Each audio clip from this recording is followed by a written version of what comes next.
El ave de nunca jamás. Lo último que oyó Peter antes de quedarse solo fue a las sirenas retirándose una tras otra a sus dormitorios submarinos. Estaba demasiado lejos para oír cómo se cerraban sus puertas, pero cada puerta de las curvas de coral donde viven hace sonar una campanita cuando se abre o se cierra. Y sí que oyó las campanas.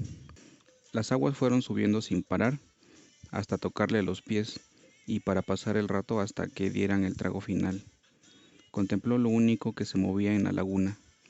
Pensó que era un trozo de papel flotante, quizás parte de la cometa, y se preguntó distraído cuánto tardaría en llegar a la orilla.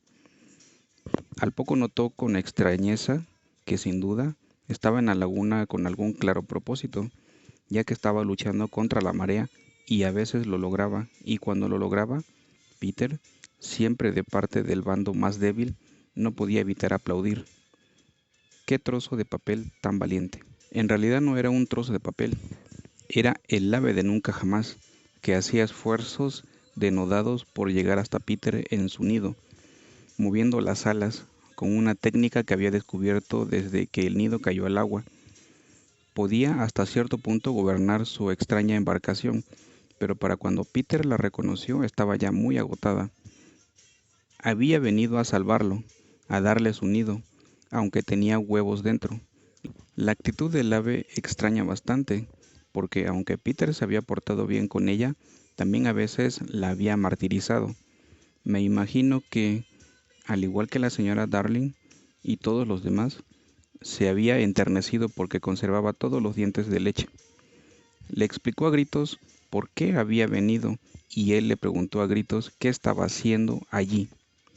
Pero por supuesto ninguno de los dos entendía el lenguaje del otro.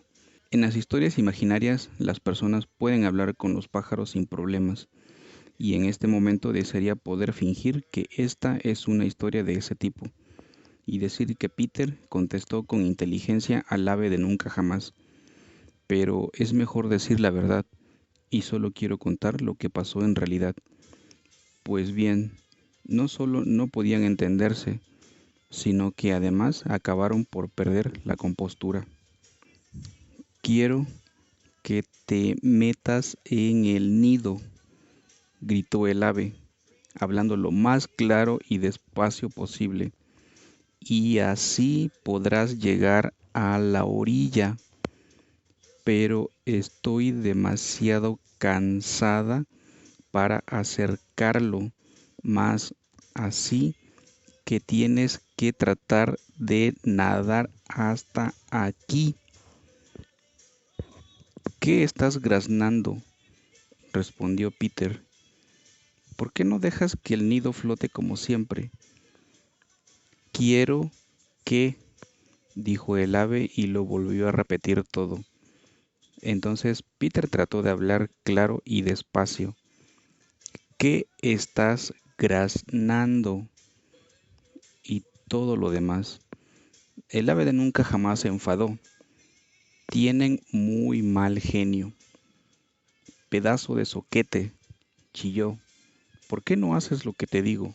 A Peter le dio la impresión de que lo estaba insultando y se arriesgó a replicar con vehemencia. Eso lo serás tú. Entonces, curiosamente, los dos soltaron la misma frase. ¡Cállate! No obstante, el ave estaba decidida a salvarlo, si podía, y con un último y fenomenal esfuerzo arrimó el nido a la roca. Entonces levantó el vuelo, abandonando sus huevos, para hacer clara su intención.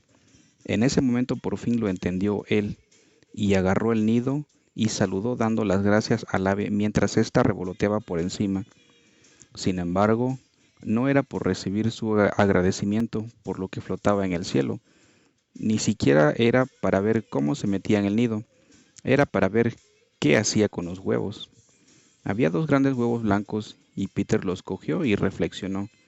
El ave se tapó la cara con las alas para no ver el fin de sus huevos, pero no pudo evitar atisbar por entre las plumas. No recuerdo si os he dicho que había un palo en la roca, clavado hacía mucho tiempo por unos bucaneros para marcar el lugar donde estaba enterrado un tesoro. Los niños habían descubierto el reluciente botín y cuando tenían ganas de travesuras se dedicaban a lanzar lluvias de moidores, diamantes, perlas y monedas de cobre a las gaviotas, que se precipitaban sobre ellos creyendo que eran comida, y luego se alejaban volando, rabiando por la faena que les habían hecho. El palo seguía allí, y en él había colgado Starkey su sombrero, el encerado hondo e impermeable, de ala muy ancha. Peter metió los huevos en este sombrero y lo echó al agua. Flotaba perfectamente. El ave de nunca jamás se dio cuenta al instante de lo que pretendía y le soltó un chillido de admiración. Y ¡ay! Peter graznó mostrando su acuerdo. Luego se metió en el nido, colocó en él el palo como un mástil y colgó su camisa como vela. En ese mismo momento el ave bajó volando hasta el sombrero y una vez más se posó confortablemente sobre sus huevos. Se fue a la deriva en una dirección y Peter se alejó flotando en la otra, ambos soltando gritos de júbilo. Por supuesto, cuando Peter llegó a la tierra, varó su embarcación en un lugar donde el ave pudiera encontrarla fácilmente, pero el sombrero funcionaba tan bien que ésta abandonó el nido. Este fue flotando a la deriva hasta hacerse trizas y Starkey llegaba a menudo a la orilla de la laguna y, lleno de amargura, contemplaba al ave sentada en su sombrero. Como ya no volveremos a verla, puede que merezca la pena comentar que ahora todos los pájaros de nunca jamás construyen sus nidos de esta forma, con un ala ancha en la que toman el aire los polluelos. Hubo gran alegría cuando Peter llegó a la casa subterránea, casi tan pronto como Wendy, a quien la cometa había llevado de un lado a otro. Cada uno de los chicos tenía una aventura que contar, pero quizás la aventura más grande de todas fuera que se les había pasado con mucho la hora de ir a la cama.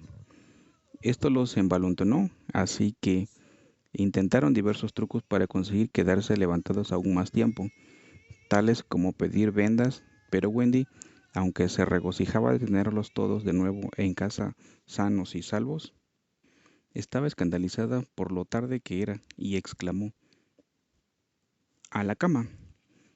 ¡A la cama!», en un tono que no quedaba más remedio que obedecer. Sin embargo, al día siguiente estuvo cariñosísima y les puso vendas a todos, y estuvieron jugando hasta la hora de acostarse, a andar cojeando y llevar el brazo en cabestrillo.